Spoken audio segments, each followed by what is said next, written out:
The Assistant High Commission of India in Kandy warmly receives you to the flag unfurling ceremony in view of celebrating the 76th Republic Day of India.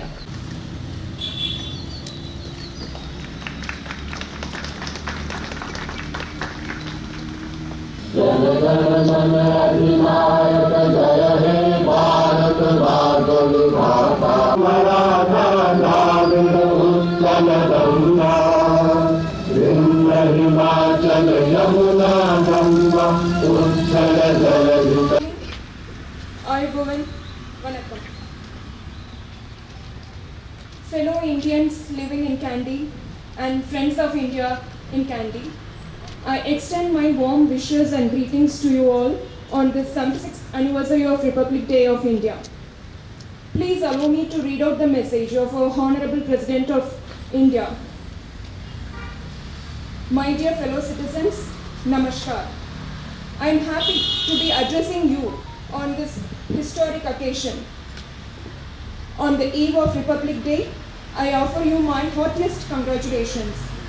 On January 26, 75 years ago, our founding document, the Constitution of India, came into effect. The Constituent Assembly, after nearly 3 years of debates, adopted Constitution on 26th of November in 1949. That day, 26th November, has been celebrated as Samvidhan Divas, or as the Constitution Day, since 2015. Republic Day is indeed a matter of collective joy and pride for all citizens. 75 years, some might say, is only the blink of an eye in the life of a nation. No, I will say, not these past 75 years.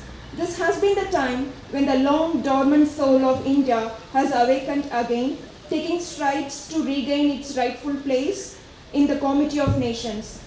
Among the oldest civilizations, India was known as source of knowledge and wisdom. There, however, came a dark phase and inhuman exploitation under colonial rule led to utter poverty.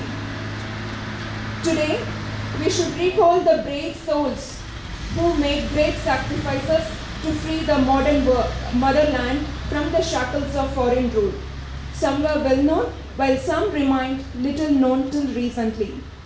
In the early decades of the 20th century, their struggles consolidated in an organized nationwide independence movement. It was the nation's good fortune to have the likes of Mahatma Gandhi, Rabindranath Tagore, and Baba Saheb Ambedkar, who helped it rediscover its democratic ethos. Justice, liberty, fraternity, and equality are not theoretical concepts that we came to learn in modern times. They have always been our civilizational heritage. The composition of our Constituent Assembly was also a testimony to our republic values. The Constitution has become a living document because civic virtues have been part of our moral compass of millennia. The Constitution provides the ultimate foundation of our collective identity as Indians. It binds us together as a family.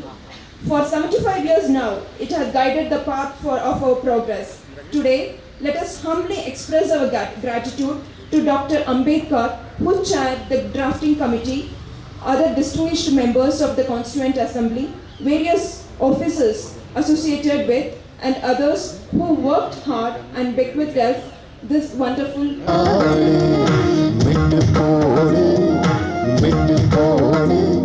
அடகடலுக்குண்டு கற்பனைக்கில்லை கட்டுப்பாடு தங்கமே தமிழுக்கில்லை தட்டுப்பாடு ஒரு சரக்கிருக்குது முறுக்கிருக்குது விட்டு போடு எத்தனை